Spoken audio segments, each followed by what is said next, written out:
Question हम करने जा रहे हैं। क्या दिया हुआ है? If angle A and angle B are acute angles, acute angle कौन से होते हैं? बिटवीन 0 एंड 90 डिग्री, मतलब लेस देन 90 होते हैं, 0 और 90 के बीच में। Such that cos A equal to cos B given है। हमें शो करना है कि एंगल A और एंगल B बराबर हैं या नहीं है। हम क्या करते हैं, ट्रायंगल लेते हैं ऐसे,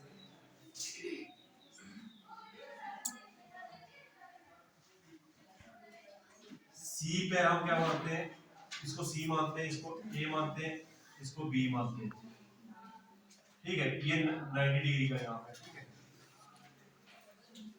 हमारे पास क्वेश्चन नंबर 6 गिवन क्या हमारे पास, गिवन है हमारे पास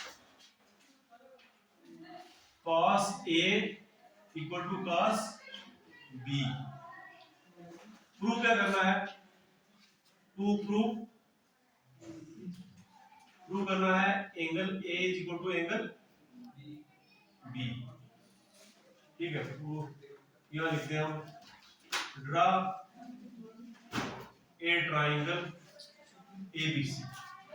ट्राइंगल ABC हमने ड्रा किया ना, ये किया पहले। तो वेयर एंगल C जो है वो कितने डिग्री का है, 90 डिग्री का है। एंगल C कितने डिग्री का है, 90 डिग्री का। हमें क्या दिया हुआ है, cos A equal to cos B दिया हुआ है, cos A equal to cos B, मतलब cos A, सॉरी एंगल, इसको A रखते हैं, इसको A रखते हैं, इसको B मानते हैं, वो भी ठीक है। इसको मैंने एंगल A माना ना, अब एंगल ये कंसीडर करके आपने रेशियो, यहाँ पे रेशियो निकालनी है किसकी, cos की। जब A होता है, एंगल अगर ये है, इसके सामने वाला क्या होता है, सामने वाली साइड कौन सी होती है, परपेंडिकुलर, साथ ही वाली बेस और इधर वाली हाइपोटेन्यूज। अब cos A किसके बराबर होगा, cos A मेरे फॉर्मूला का बेस अपॉन हाइपोटेन्यूज। अब जब एंगल ये होगा तो ये परपेंडिकुलर होगा, ये बेस होगा, ये hypotenuse, base upon hypotenuse. Base कितना हमारे पास, बेस मतलब साइड तो है ना, which implies AC upon AB equal to cos B। अब ये cos B है, अंडरस्टूड है, ये वाला परपेंडिकुलर, ये वाला हाइपोटेन्यूज, ये वाला base. Base means BC, BC है ना। अब जब एंगल B होगा तो बेस ये होगा ना, ये वाला परपेंडिकुलर सामने वाला और ये वाला हाइपोटेन्यूज, BC upon AB। क्या तक समझ आई है?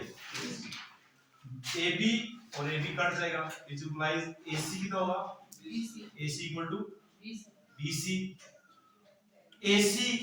AC साइड के ऑपोजिट एंगल कौन सा है, इस साइड के ऑपोजिट एंगल कौन सा है, इस साइड के ऑपोजिट एंगल कौन सा है, B। Angle B equal to angle BC side के ऑपोजिट एंगल कौन सा है, A। ये रीजन होता है, क्या रीजन होता है, क्या रीजन है, ये एंगल्स मैं क्यों लिख रहा हूं, ये जो साइडें अगर दो इक्वल होती हैं, जब दो साइडें आपस में इक्वल होती हैं, उनके जो ऑपोजिट एंगल होते हैं ना ट्रायंगल के, वो भी इक्वल होते हैं। ये दो साइडें आपस में इक्वल है, किए ना हमने प्रूव यहां तक। इस साइड के ऑपोजिट एंगल कौन सा आ रहा है, AC साइड के ऑपोजिट एंगल B आ रहा है, तो BC साइड जो नीचे वाले, इसके ऑपोजिट एंगल कौन सा आ रहा है, A आ रहा है। इसका रीजन क्या होता है, एक नए थ्योरम है, angle opposite to equal sides in triangle are also equal. मतलब वो वाली साइड जो आपस में इक्वल होती है, जो उनके ऑपोजिट एंगल होते हैं वो भी इक्वल होते हैं। मैं लिखूंगा यहां पे, angles opposite to equal sides in triangle are also equal।